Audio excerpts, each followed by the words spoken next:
Welcome back. If you are just joining us, I'm Keith Friedenberg, Chief Operating and Innovation Officer with CHIME, and it's my pleasure to welcome all of you here today.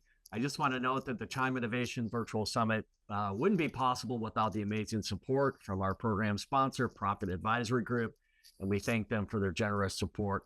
I'm absolutely delighted to introduce our next session, Best Practices in Promoting Employee Safety, Well-Being, and Mental Health. And as I'm making this introduction, I would invite our moderator, Rebecca, and our panelists to start turning on their video.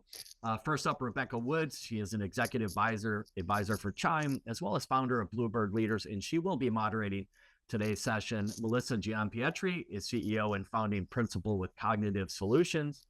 Khalid Turk is Chief Healthcare Information Officer with the County of Santa Clara Health System, and Emily Warr, who is an administrator for the Center of Telehealth with the Medical University of South Carolina. Rebecca, Emily, Melissa, Khalid, thank you all for joining us today. And Rebecca, I'm going to turn things over to you to moderate this particular discussion. Thank you. Thank you. So excited to be here. You sure you want to do that, Keith? Well, it's a risk, but I'm willing to take it. Awesome. I hope everybody is safe and warm. It is pouring rain here in New Hampshire. Today, we are going to talk about the best practices in promoting employee safety, well-being, and mental health. And we couldn't have just a best crew along with me for this panel. So thank you all for joining us.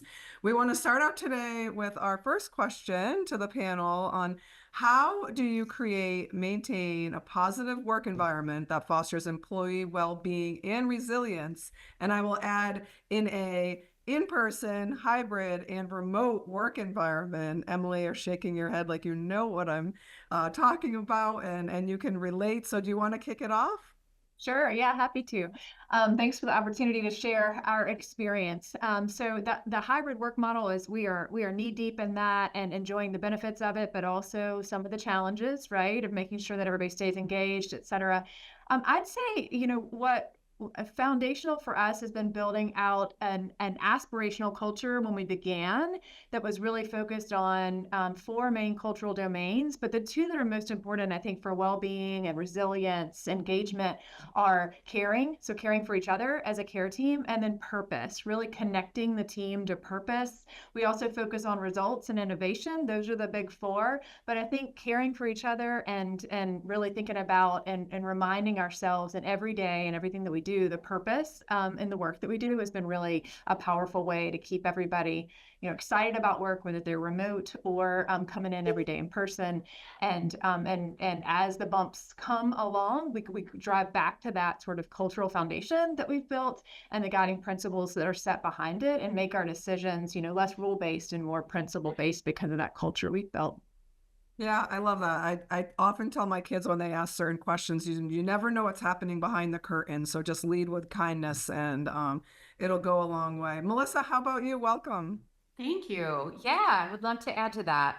I tend to look at things through the lens of psychology and with an understanding of just fundamental human needs that are universal. And those needs remain the same, regardless of the social construct, whether it's a family system, a work environment, or society at large. The degree in which those needs are able to be met is variable based on the situation, right? But psychological and physical safety, right, is paramount. That's number 1, the bottom of the Maslow's hierarchy of needs, if you will, right? And being able to feel safe and developing a culture of vulnerability and authenticity where staff are able to, share their challenges in an open way. And, so safety, then is also a sense of belonging. And that also ties into having a sense of purpose. And so really articulating and keeping that sense of shared purpose and belonging as the center of the culture is really important to keep the momentum moving. But you also have to have that, meet the need for growth and fairness in an organization in order to, those are also fundamental human needs.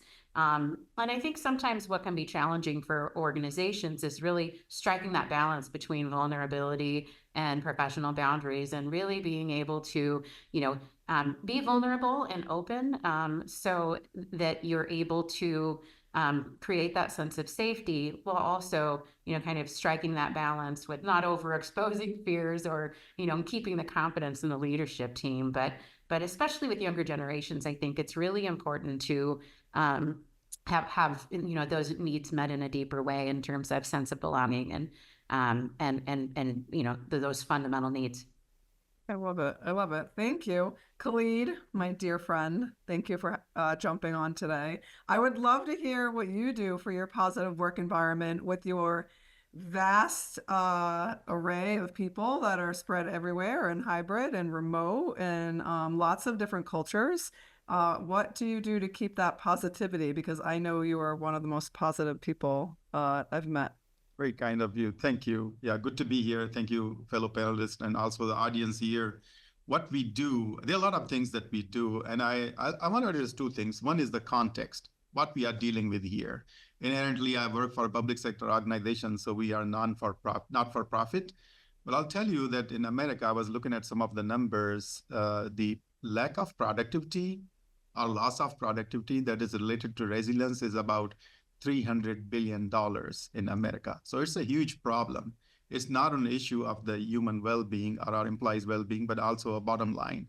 And it's also tied for about 30%. These are the numbers that you can Google them and find them through different research that was done by Deloitte, that was done by McKinsey and many other organizations.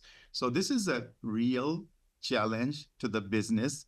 And when we are trying to take care of our people, essentially we are taking care of the business, and through business, we are also taking care of our mission. So what we do here in County of Santa Clara, at the macro level, we obviously have a very planned effort in that. We have a whole division related to the employee engagement and well-being, and they do a lot of things in that regard. Some of them were discussed by my colleagues here on the panel. But personally, as a leader and as a caring leader, I would claim that what we do is that we have an open dialogue. Psychological safety, as was mentioned before, is very, very important to me. Actually, I run the workshops on that in my organization, especially for the leaders, so they understand the importance of the psychological safety and how it can be trickled down to the employees. Once that happens, we open the doors of communication. So wherever the problems are, we are actually getting the real information. While we're working on that, in parallel, we do multiple surveys during the year. At a macro level, we do organization-wide survey and look at the numbers. But we also do the departmental surveys based on the environment in each department, especially, for example, my department, which is healthcare IT. We would get the feedback, look at the numbers, and not only the numbers, but also the sentiment and the mood, because we really want to understand where people are, what is bothering them, what is impacting them. And then what we don't do that, like leader has to do everything, we actually take the results back to the employees and ask them how you can help us. What do you think? I don't have all the answers. Nobody has all the answers. So we take back to that. We put up a committee together of the representative of different teams and ask them, based on the survey, these are some of the challenges we have received from you. What do you think? Go talk with your colleagues and your peers and get us the feedback, so we work together to form a plan and work on that. So this is a general framework that we continue to work on year over year. I love it. I love it. Thank you.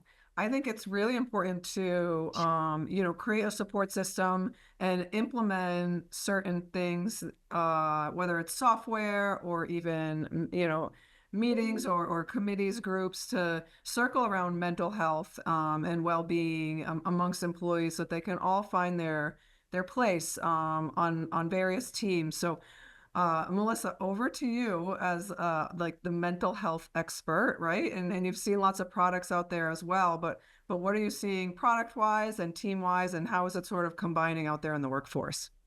Yeah, I would say in addition to well-established EAP programs that many organizations do leverage, many employers are also providing their staff with digital mental health platforms that are able to provide some additional supports, help manage stress. They're very effective tools, to provide folks with, as well as leveraging other communication technologies to really help employees foster a sense of connection and belonging with their peers. That can be tough in this remote workforce that we live in, to have that sense of belonging. And technology can go a long way through whether it's Teams or other types of solutions to create, focused work groups and, peer-run focus groups, whatever that may be. But you're leveraging technology to still foster that sense of connection.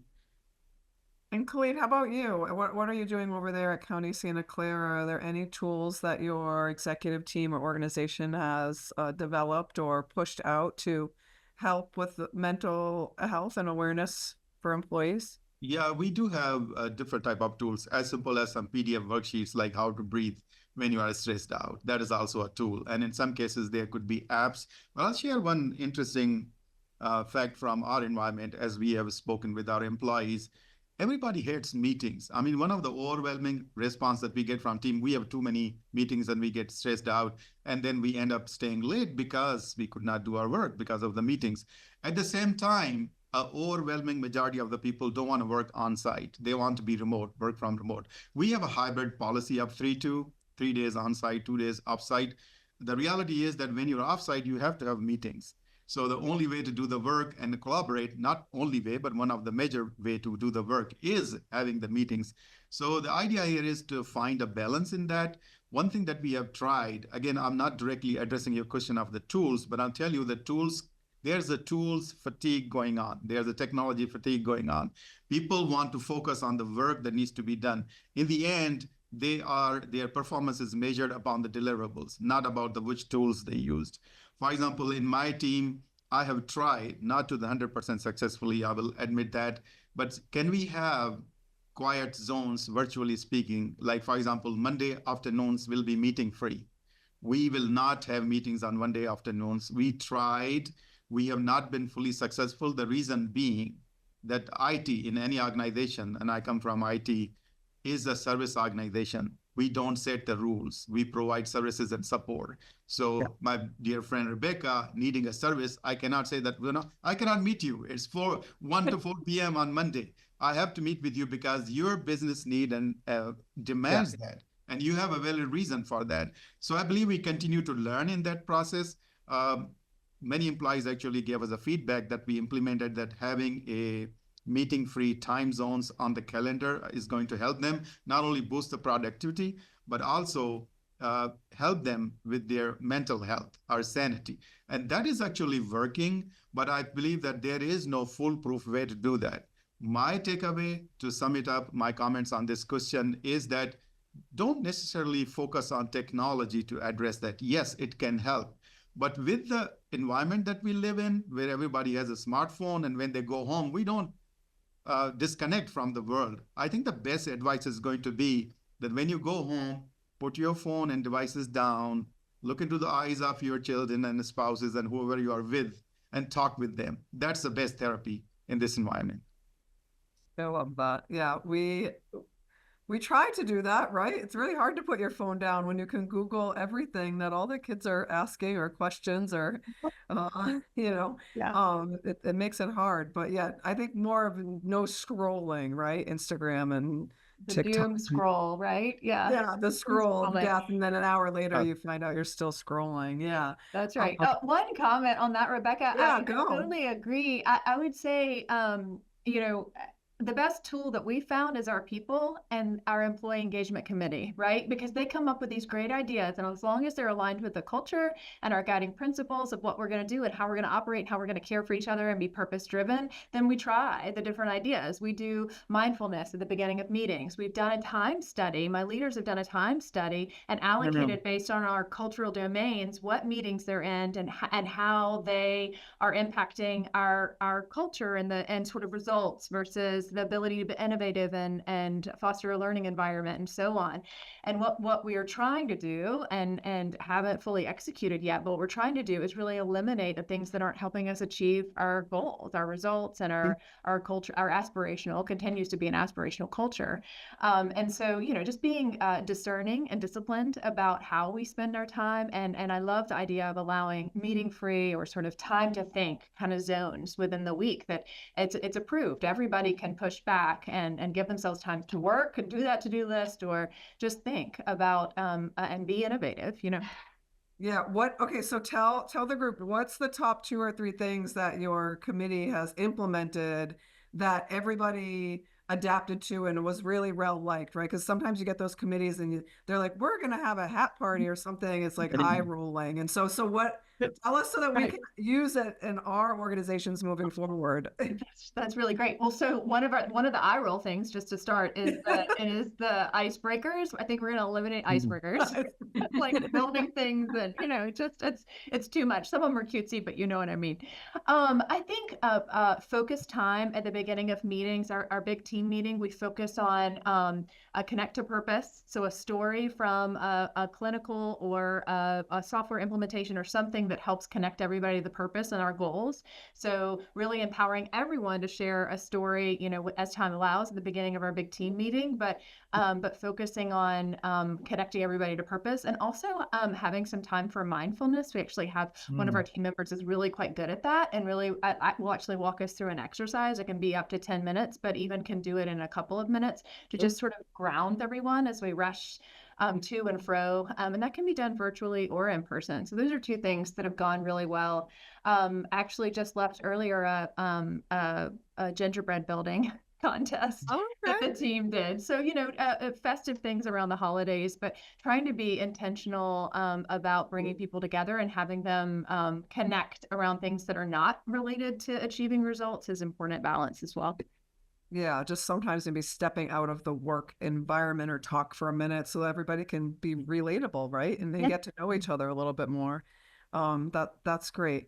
Do you, I don't know who wants to take this. I know, Melissa, we just attended the Bluebird Leaders SOAR conference and we had a breathwork person there at the beginning. So what other, besides breath work, or maybe you do that, do you have for stress management techniques for yourself or for organizations that you've worked with? Yeah, I mean, just for myself, golf has been something that I've taken up because working in healthcare technology, having your face in a computer screen all day, it is so nice to completely disconnect in a beautiful environment, put your phone away, and just get into the zen of it, right? So that's something that I use, personally, to disconnect. But I mean, there's organizations that have kind of joint virtual yoga sessions in the morning with across teams, and lots of innovative ideas that you see out there to really promote whole person wellness within the workplace. I love it. Khalid, how about you? We do the breathing exercise in some of the sessions, not all of them. But as you were talking about the eye roll, one of the challenges that you may think that this is a great idea, and majority will start doing the eye roll, that they would find this as a distraction. So you have to know about your team, what works for them. I think starting the relaxed environment, and this is on us, the leaders, whoever is calling the meeting, especially and leading the meeting in the meeting environment or any social environment, to make sure that people get de-stressed and having a personal connection, asking simple questions. It's not like the customary questions, how are you, but like meaningfully asking, what is bothering you today? How can I help you? And we sometimes break the ice that way with a very meaningful thing, what is most important for you this week, and where this team that is in this group can help you with that. And that takes away some of the tension before we get into the very complex business. So I believe there is no one solution fits all. Knowing your team, what they want, one solution that probably would work for Emily or Melissa may not work for my team, and vice versa. So we have to see that knowing the culture of our organization, the challenges that we are facing, like one of the major challenges that people complain about that I lead is that we have too much work. And past 10 years that I've been here, it's never been too less work. So have to come to the realization that, this is the normal pace of the work that we're going to do. Less work, and see that if we can help you to deprioritize some of the tasks while working with the business, and then see that what is less important that can wait, and the other things that are important can go on the top of the chart. So we continue to work with that. But the gist of that is having an honest, open conversations. Once you raise the walls and stop communicating with the people, talking but not really communicating, that's where the problems occur. And as long as you have that kind of a relationship with your team, whether they are directly reporting to you, your peers, or the people who are in your team at different levels, I believe that it helps to because they feel being seen, they feel being heard, and that really alleviates some of the stress they might be taking every day at work. Yeah, yeah, that's great. Emily, I know you're going to bring in the clinical perspective here, right? I mean, how have you kept your teams calm, your patients maybe calm from a clinical perspective, and you know, what are you doing today, or your organization as well? Yeah, well, I love what Khalid said about the sort of the team as an organism and knowing your team and understanding what'll work for them. I think it's also important to consider, and I've really tried to empower my team as individuals to figure out their own individual activation and decompression plans. When we think about resilience, the two main components are activation and decompression. So activation is your sort of finding purpose in your work and enjoyment in your work, and then decompression is being able to step away from it and really relax and disconnect. And that model doesn't look the same for all of us. And so, you know, as a team coming together and trying to make sweeping rules, for example, about no email after 5 p.m. or, you know, whatever, or certain sort of hard and fast rules about how we communicate with each other just simply aren't going to work for everybody within our sort of ecosystem and on our team. So really have tried to empower the team as individual to figure out what works for them, and also to allow their teammates the grace to work within the confines of what works for them, to find that both sort of activation, purpose, and then also how they decompress. When you think about, you know, things that work for a lot of people are taking a walk, exercising. You know, we do sort of allow grace around certain meeting types that are done remotely to take a walk and be off camera. Again, having sort of general principles around how often we're on camera and being an engaged member of the team, but also allowing folks to get some fresh air. So I think it really is individual and requires grace and respect for the fact that what works for me may not work for you, but we're all gonna support each other to figure it out. Yeah, I mean, for me, you know, if we've been on multiple meetings and I've seen the person's face and it's not a group meeting, I've definitely implemented walking meetings. Partially a little selfish. I have a puppy that needs to go out every hour, but also it's just such great mental health and stops me from multitasking and get out there and really be part of the conversation. So, Emily, we'll stick with you. What role is your leadership executive team playing to promote mental health and well-being in the workplace? And do you think that the executive leaders are living by example to show everybody? Are they keeping up to that, or not so much? That's a great question. I think there is intent to absolutely live what you know, practice what they preach and live what, you know, that what we are putting resources into and supporting the staff and the culture. But it is hard. I mean, and again, I think it comes back to that, you know, what works for the CEO with regard to email and directives and things like that may be different than what works for other leaders within the organization. And so you have to sort of allow everybody at all the different levels to have their own space and freedom in that. I would say leadership within our team has really embraced the idea of trying to lead by example, and really empowering the team to think about creative solutions that work for them and their family and their sort of sub teams.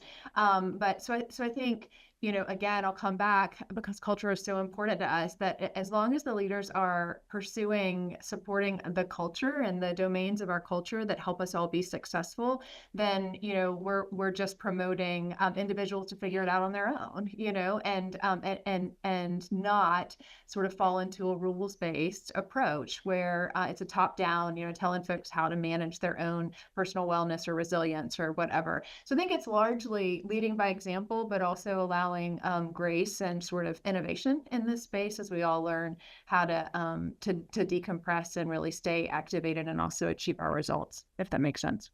Yeah, it does. Melissa, how about over to you? How do you feel?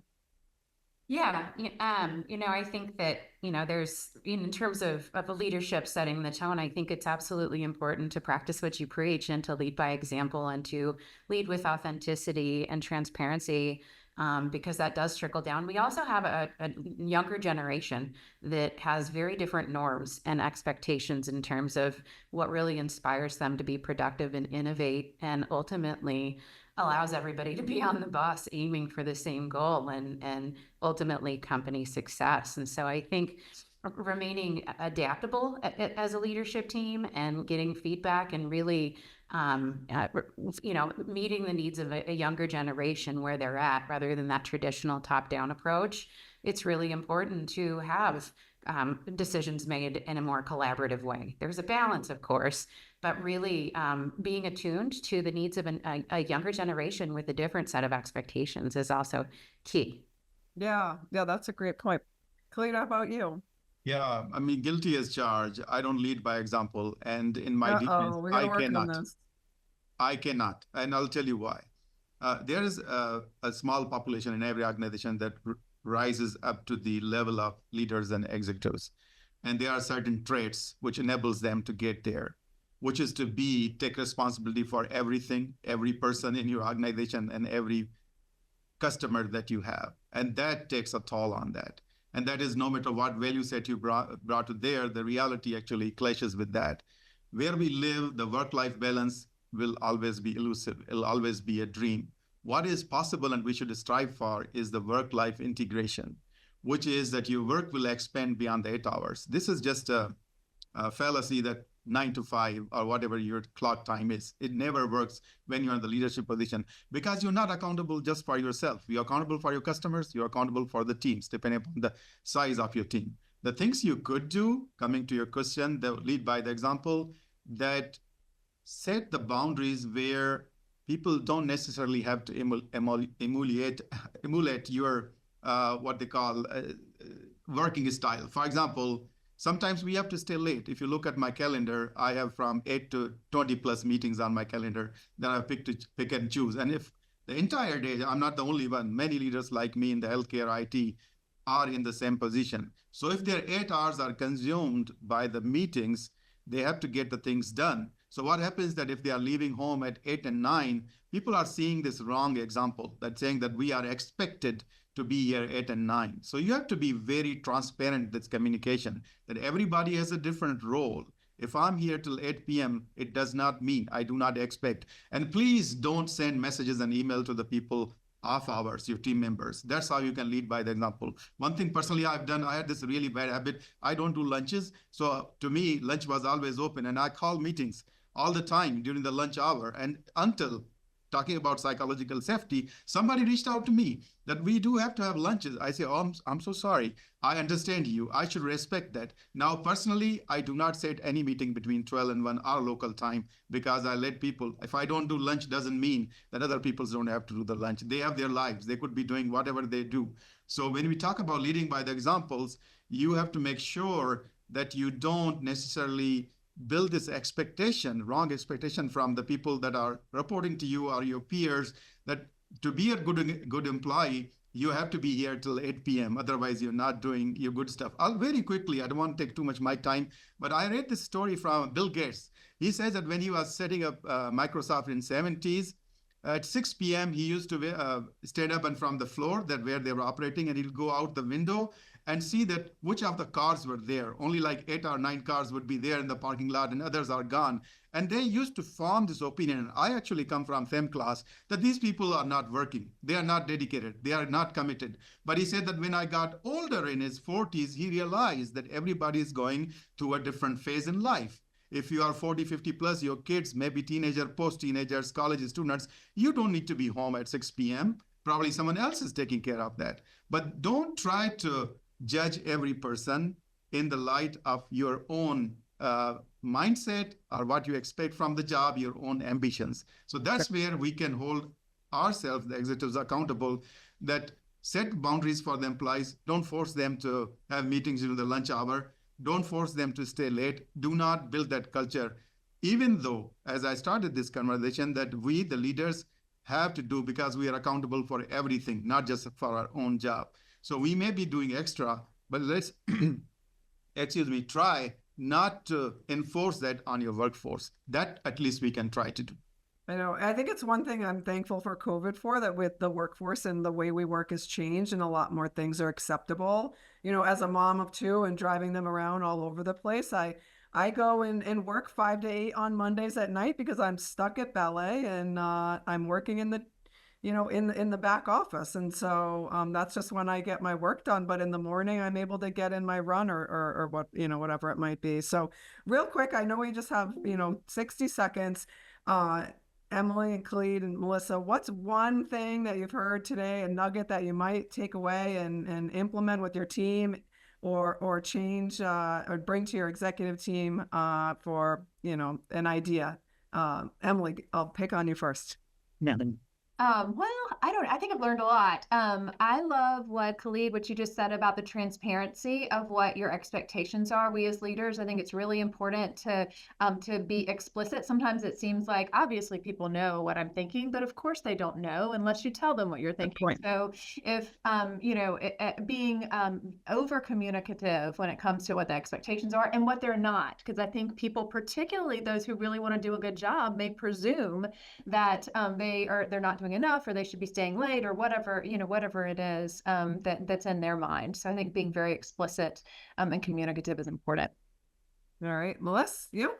Yeah, you know, I would actually echo that. I mean, I think that that's a really important, you know, concept and important thing to consider. And also, you know, just being very clear in terms of expectations, both, you know, both ways. And so I would just echo that. That's something that I'm certainly going to use myself. Okay, Khalid, round us out. Yeah, I believe it is Emily or Melissa. Sorry if I'm not attributing correctly. They mentioned the activation versus decompression, and they are different for everybody. I'll take this one. And I want to find, especially people that are in my circle in the team, that what is their activation and decompression components. So I become better informed about them. And through them, we trickle it down. So we understand that when an individual is going through a difficult time, work-related, how we can talk at their frequency that they understand and how we can address their problem in a way that is actually effective to them. Awesome. Thank you. And just round it out, I'm going to pick on our the amazing COO. Back to you, Keith. What's your one nugget that you're going to take back to CHIME that you've learned today? Yeah, you know, you all have very demanding jobs, and my job is probably less demanding, but still demanding. When I'm done, right? Now, things come up, emergencies, urgent issues that you have to deal with. It's just part of the world that we all live in. But I try to, when I walk away for the day, I try and really walk away and then just really focus on self-care, by spending time with my family, whatever that may be. Awesome. I think we've met our time allotment, right? Yeah. You know, honestly, if anybody out there has the opportunity to work for any of these amazing leaders, you're blessed. I just want to say the thoughtfulness that each of you brought to the table today, it's clear you're compassionate, you're empathetic leaders, and it's amazing. I want to, again, thank our amazing moderator, Rebecca, all of our panelists, Emily, Melissa, Khalid. Thank you for joining us and sharing such great insights on what you're doing in your own organizations to really promote employee health and well-being.